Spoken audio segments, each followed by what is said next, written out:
자, 우리 옆에 있는 분들이랑 인사하십시다. 새해 복 많이 받으세요. 예, 송구영신 예배에 나오신 분들은 기억하실 텐데 우리가 빌어야 하는 복은 어떤 복입니까? 영혼이 잘 되고 범사가 잘 되고 강건하기를 원하는 복입니다. 우리 한번 또 복을 빕시다. 영혼이 잘 되고 범사가 잘 되고 강건하세요. 예. 사람에게는 저마다 인생의 목표가 있고 자신이 세운 인생의 목표를 이루기 위해서 노력하며 살아갑니다.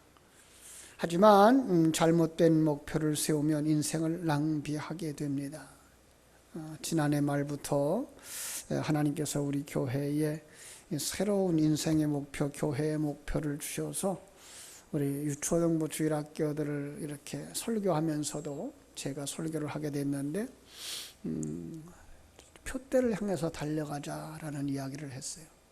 그러면서 마라톤 선수의 예화를 하나 들어줬는데 42.195km를 2시간 안에 달린 사람의 이야기를 해줬죠.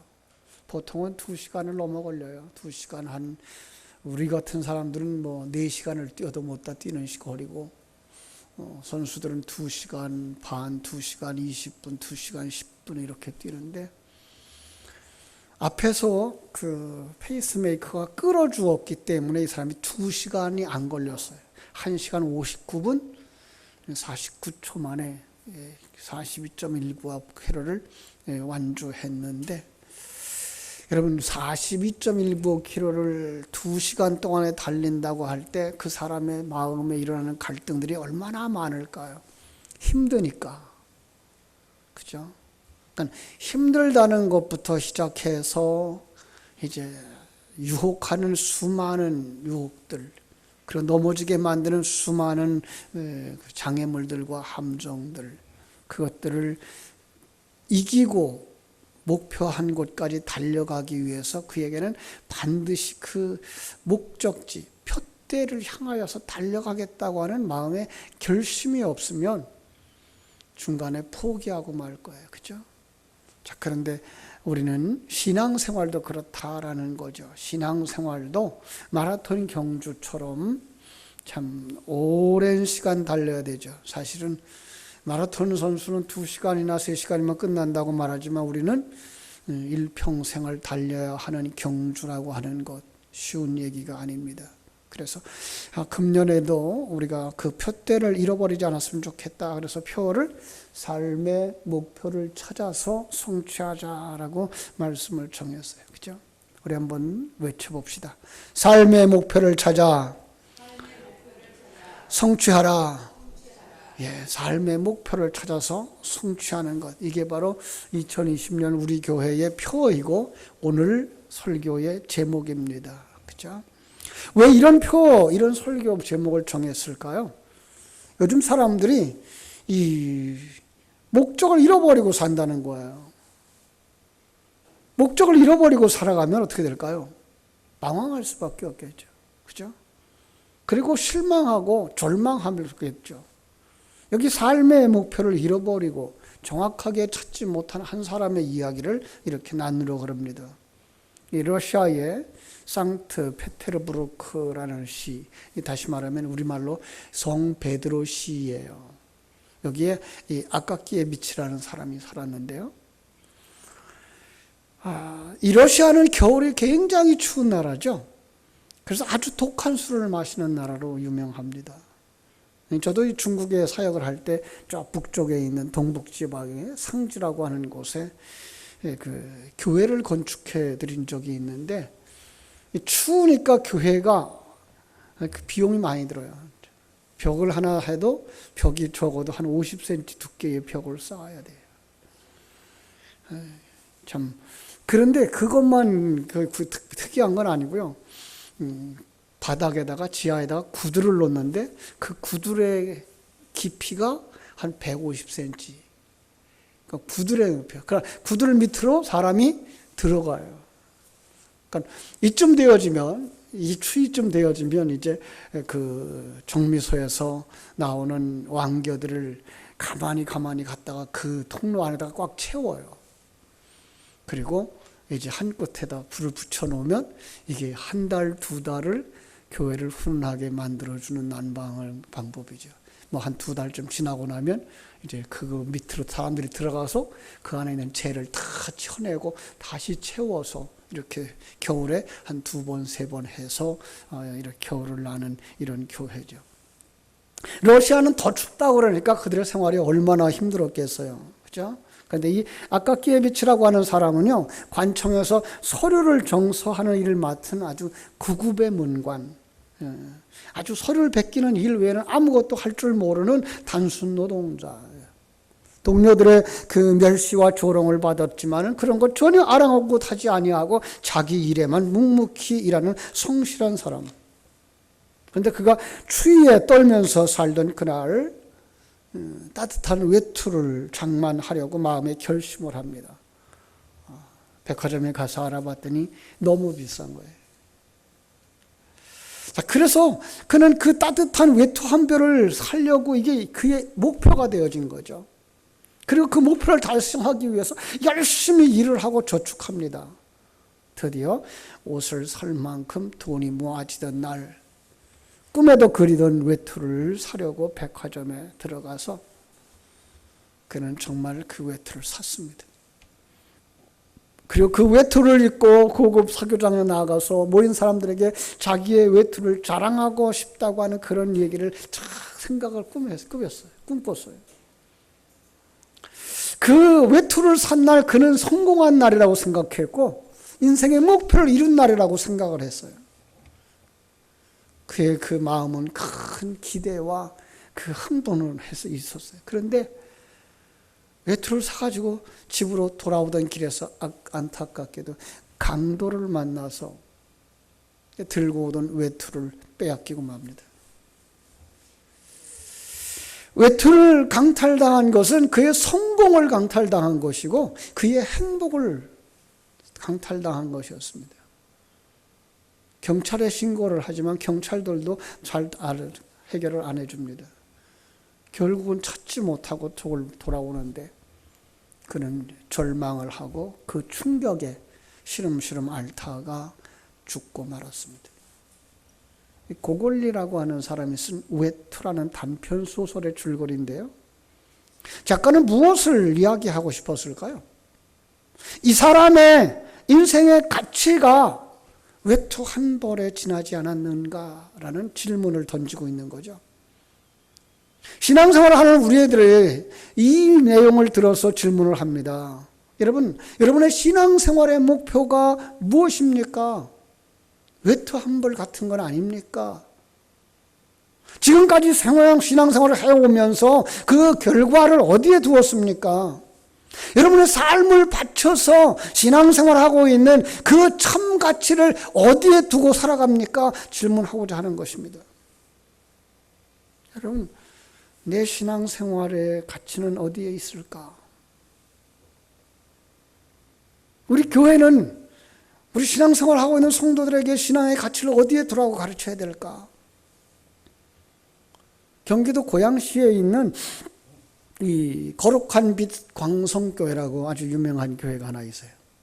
분립개척을 해서 짧은 시간 내에 여러 교회를 개척해서 분립해준, 그러니까 교회가 성도들이 모이면 나누고 놓이면 나누는 이런 아주 성실한 교회인데 2011년에 그 여론조사 기관인 그 GH 코리아라고 하는 기관에다가 자기 교인들의 그 의식 설문 조사를 했답니다.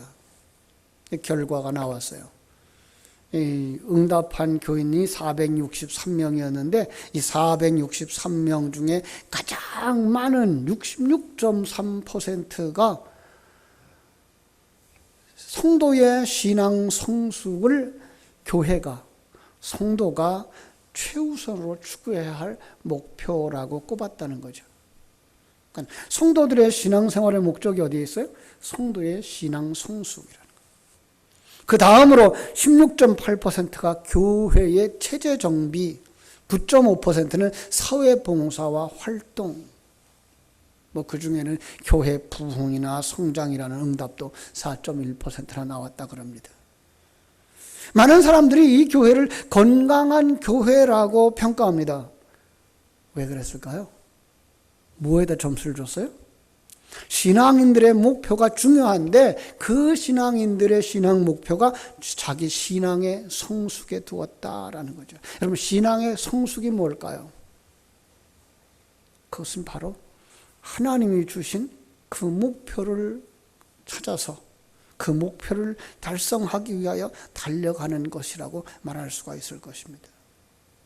그러니까 한 사람, 그 사람의 삶의 목표가 그 사람의 신앙의 수준을 결정하고 그의 생각과 말, 행동을 좌우한다고 믿기 때문에 그렇습니다. 이런 대조를 우리는 할 수 있죠. 주님 앞에 서는 날 상을 받겠다라고 하는 사람과 그러한 목표의식이 없는 사람의 신앙생활이 같을 수가 있겠느냐라는 거죠. 더 대조를 해볼까요? 더 극적인 대조요? 지옥을 향해서 달려가는 사람과 천국을 향하여서 달려가는 사람이 어떻게 대조되겠는가? 같을 수가 있겠는가? 사랑하는 여러분, 우리는 어떤 목표를 세우고 살아가고 있습니까? 무엇을 목표로 힘쓰고 있습니까? 외람된 것 같지만은 아직까지 내 신앙생활의 목표를 확실하게 정하지 못했다면 금년 한 해토록 여러분들은 그 자신의 신앙생활의 목표를 찾아갈 수 있게 되기를 주님의 이름으로 축원합니다.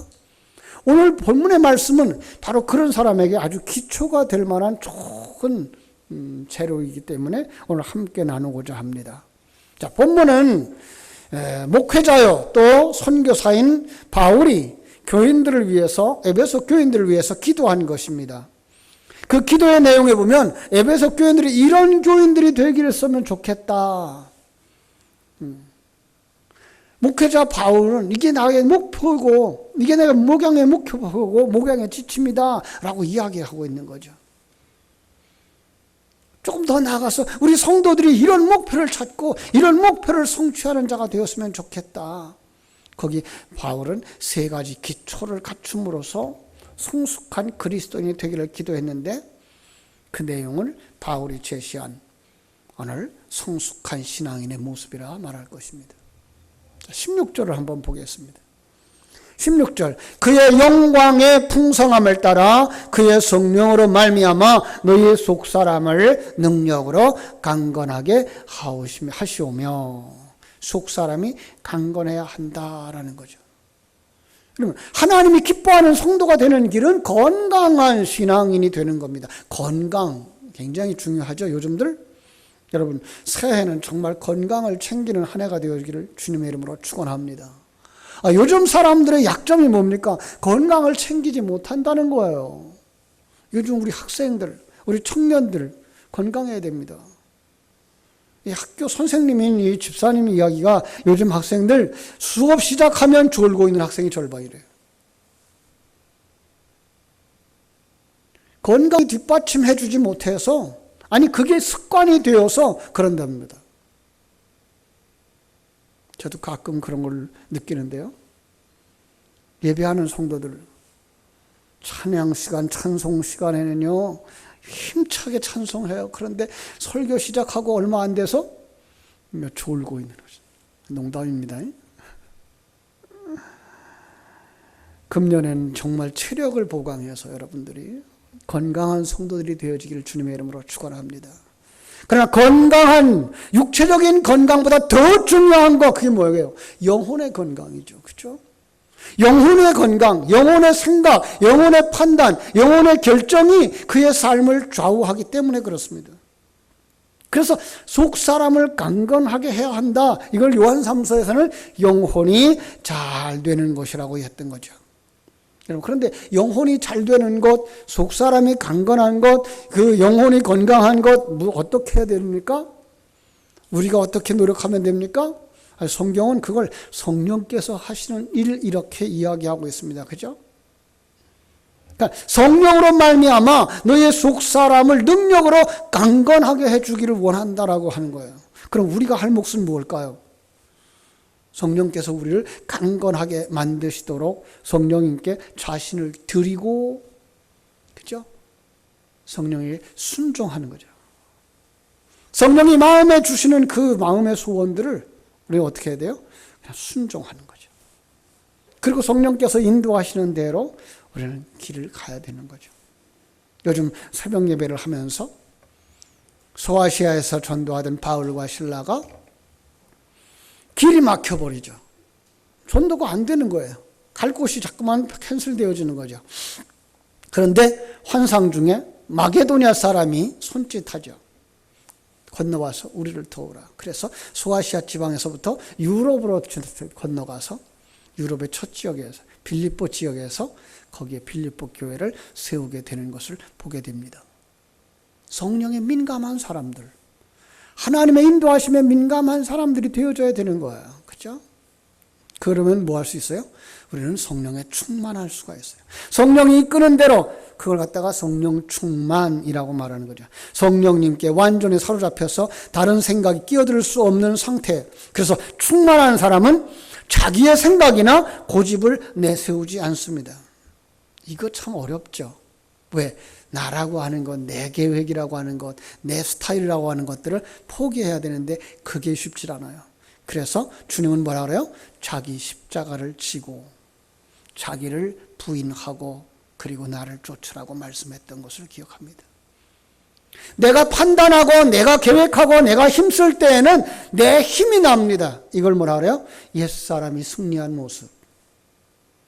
그러나 성령께서 나를 통해서 일하실 때 성령님의 능력이 나타나는 거, 그죠? 그걸 뭐라 그래요? 새 사람이 승리하는 것, 속 사람이 강건해지는 것. 금년 한 해토록 이렇게 여러분의 속 사람이 강건해지기를 주님의 이름으로 축원합니다. 두 번째로 17절을 보시면 믿음으로 말미암아 그리스도께서 너희 마음에 계시게 하라라고 말씀하고 있어요. 그리스도를 모시고 살자라는 거예요. 예, 건강한 사람, 참으로 목표를 찾아서 우리가 나가야 되는데 그 목표를 두고 가야 될 것이 바로 이 건강한 사람이라는 거죠. 믿는 사람들은 다 그렇게 말하죠. 나 예수님 모시고 살아. 예수님 내 안에 계셔. 그죠? 정말 예수님이 여러분 안에 계십니까? 주님이 내 안에 계신다는 말은 무슨 말이죠?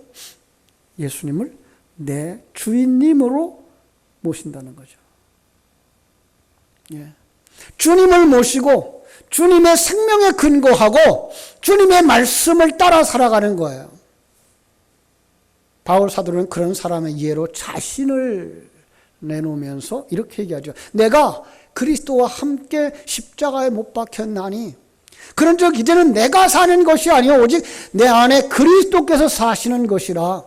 이제 내가 육체 가운데 사는 것은 나를 사랑하사 나를 위하여 자기 자신을 버리신 하나님의 아들을 믿는 믿음 안에서 사는 것이다 라고 말씀하고 있어요. 우리 잘 아는 말씀이죠. 갈라디아서 2장 20절 말씀이에요. 내가 그리스도와 함께 십자가에 못 박혔나니 그런즉 이제는 내가 사는 것이 아니요 오직 내 안에 그리스도께서 사는 것이라. 이제 내가 육체 가운데 사는 것은 나를 사랑하사 나를 위하여 자기 자신을 버리신 하나님의 아들을 믿는 믿음 안에서 사는 것이니라. 오직 내 안에 그리스도께서 사는 것, 그리스도를 모시는 사는 것, 임마누엘을 누리면서 사는 것, 주와 동행하면서 사는 것. 그죠? 이게 정상적인 믿음인데 불구하고 이게 특별한 목표처럼 되어져 버린 우리의 삶. 예수님을 주님으로 모시기 때문에 자신을 낮출 수밖에 없고 자기가 결정하는 것이 아니라 주님의 결정에 따르면서 순종하며 사는 사람이 되는 거죠. 그리고 말씀 따라 살아가요. 그러다 보니까 그 사람 속에서 뭐가 보여요? 예수가 보이는 거죠. 그 사람 속에서 그리스도가 보이는 거죠. 남들이 보면 아 예수님 믿는 사람답구나라는 말이 나오는 거죠. 여러분 그리스도인이라는 말은요 그리스도를 따르는 사람이라는 뜻이죠. 그리스도처럼 사는 사람을 의미하는 거예요. 성경에서 최초로 그리스도인이라고 하는 명칭이 붙여진 교회 성도가 어느 교회 성도인지 아세요? 포리교회 성도? 여러분들이어야 되죠. 그죠? 안디옥 교회 성도들이었어요. 그죠? 스데반의 죽음 이후에 그 핍박으로 말미암아 예루살렘 교회에 큰 핍박이 일어나서 각자가 흩어졌는데 그 예루살렘 성도들이 안디옥 지방에 가서 개척한 교회가 안디옥 교회예요. 그런데 안디옥 교인들이 스스로 우리는 그리스도인이라고 말한 게 아니라 교회 밖에 사람들이 저들은 그리스도인이야 라고 말한 거예요. 그들은 복음을 전하면서 예수 그리스도에 대하여서 이야기를 했겠죠. 그런데 세상 사람들이 보니까 그들이 말했던 그 예수처럼 살아가고 있더라는 거죠. 그래서 저 사람들은 정말 그리스도를 닮은 사람들이구나. 그래서 그리스도인이라는 말로 쓴 거예요. 다시 말하면 안디옥 교회 성도들이야말로 예수를 말로만 전하는 자가 아니라 삶 속에서 그렇게 살았다는 거예요. 우리가 세상 가운데 그리스도라고 말하는 것이 중요한 것이 아니라 그리스도인이라면 그리스도인다운 삶을 통해서 저들이 뭐라 그래요? 당신 정말 그리스도인이 맞다. 예수 믿는 사람 같다. 라고 말해줄 수 있어야 된다는 거죠. 이것이 우리의 삶의 목표가 되어져야 되는 것입니다. 그걸 뭐라 그래요? 그리스도가 내 안에 있게 하라. 세 번째로는요, 우리 17절에서 19절 말씀입니다. 찾았으면 우리 한번 같이 읽어보겠습니다. 시작. 너희가 사랑 가운데서 뿌리가 박히고 터가 굳어져서 능히 모든 성도와 함께 지식에 넘치는 그리스도의 사랑을 알고 그 너비와 길이와 높이와 깊이가 어떠함을 깨달아. 신앙생활이죠. 그리스도를 체험하면서 알아가는 과정입니다. 굿뉴스 바이블의 그 문장은 이렇게 번역되어져 있어요. 비록 완전하게 알 수 없다 하더라도 그의 사랑을 알게 되기를 바랍니다. 여기서 찬양 가사를 가져다가 찬양을 지으신 분이 있어요. 여러분 잘 아시는 찬양인데요. 다 표현 못해도 나 표현하리라. 다 고백 못해도 나 고백하리라. 다 알 수 없어도 나 알아가리라. 다 닮지 못해도 나 닮아가리라.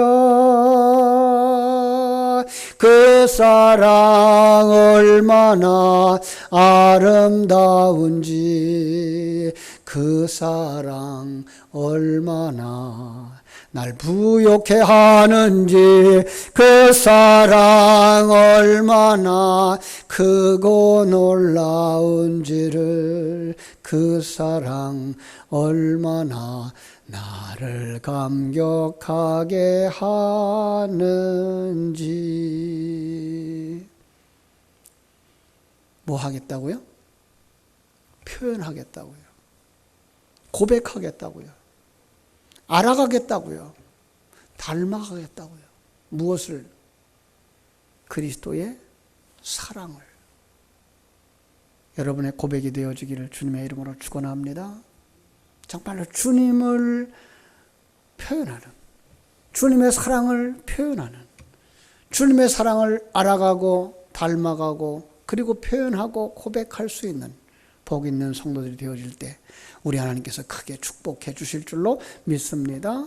고린도전서 13장 12절에서도 우리가 이 세상에서는 희미하게 알 뿐이지만 그날에는 완전히 알게 된다라고 했습니다. 성도는 이제까지 가지고 살아온 세상적인 가치관, 세상적인 방법을 벗어버리고 그리스도의 사랑으로 살아가는 것입니다. 새로운 가치관을 가지고 살아가는 것입니다. 우리는 물을 먹고 나무가 자라는 것 같이 그리스도의 사랑을 먹고 자라는 사람들이며 그리스도의 사랑을 기초로 해서 그 위에 믿음의 집을, 사랑의 집을 세우는 사람들인 줄로 믿습니다. 그리스도의 사랑을 알아간다는 것은요, 학벌과 관계가 없어요. 나는 배운 게 모자라서, 아니요, 그렇지 않아요. 그러니까 지식 수준과 관계가 없더라는 거예요. 세상에 온갖 것을 다 아는 사람도 예수 그리스도를 모르는 사람이 있어요.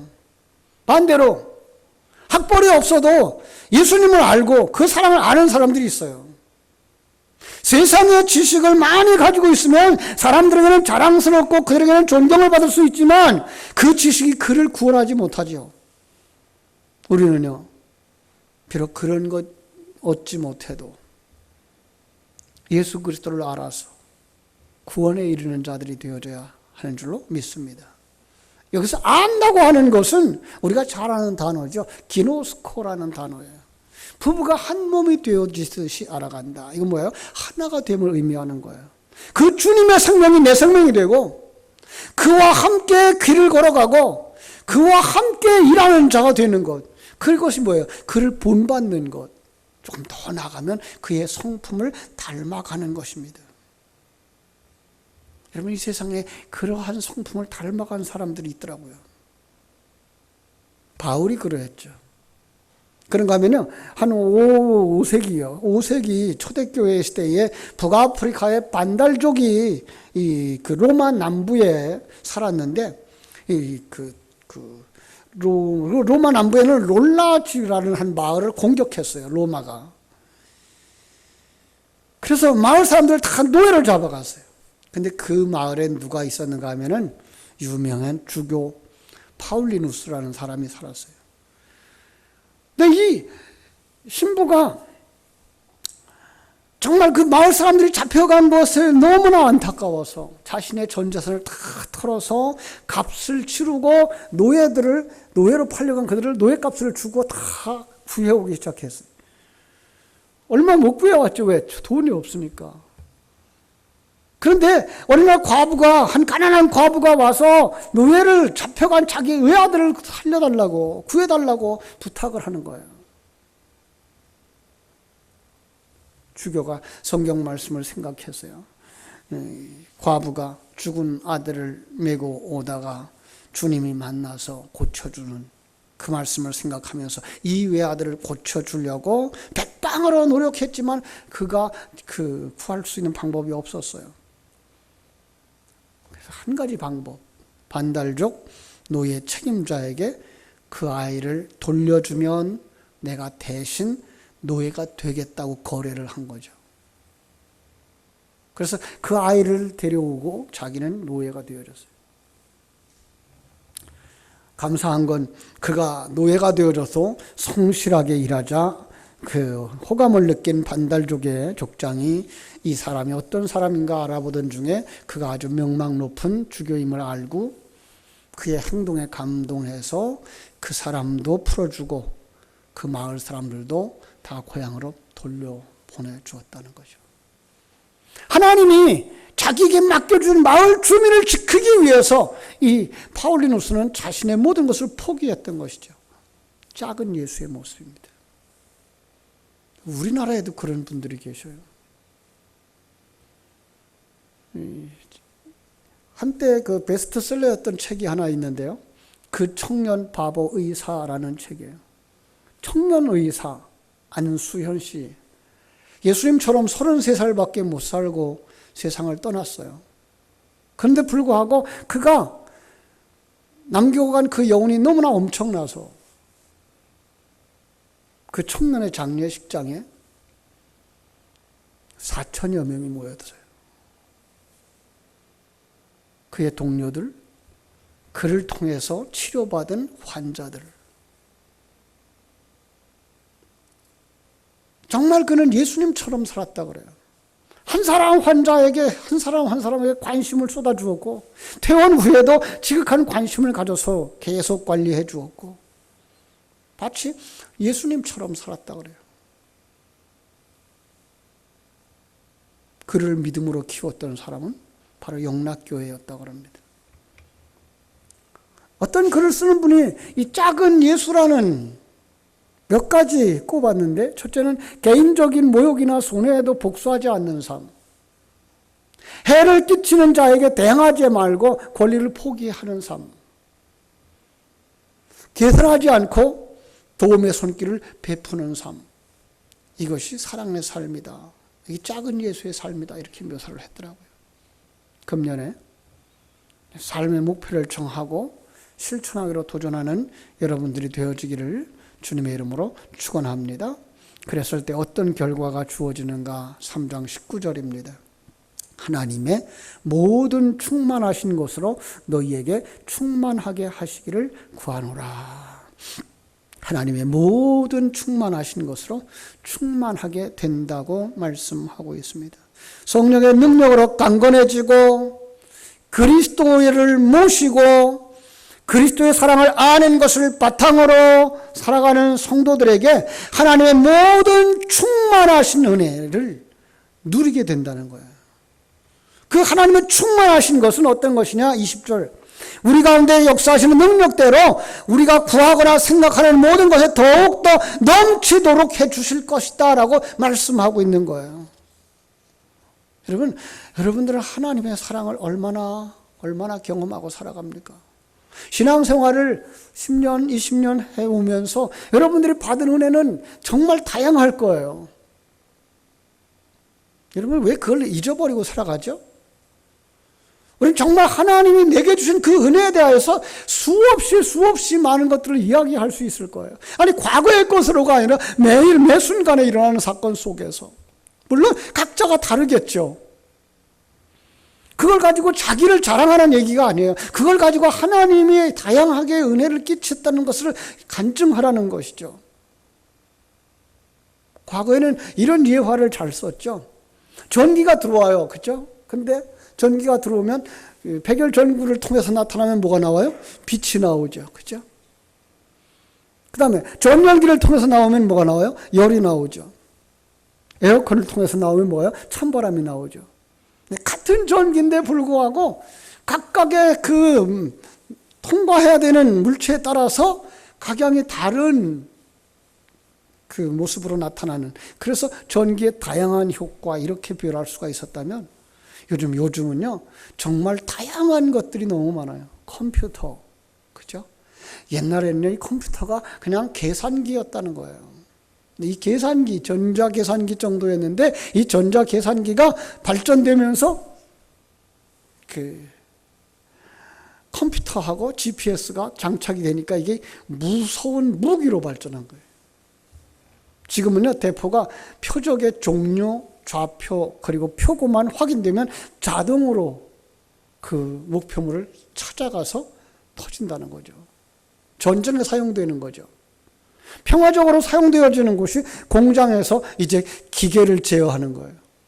농부가 이제는요 비닐하우스에서 물 주는 거 자기가 물 주는 게 아니라 기계가 물 줘요. 습도에 맞춰서, 날씨에 맞춰서 그 온풍기가 돌아가고 날씨가 맞춰서 그 환기구가 열려지고,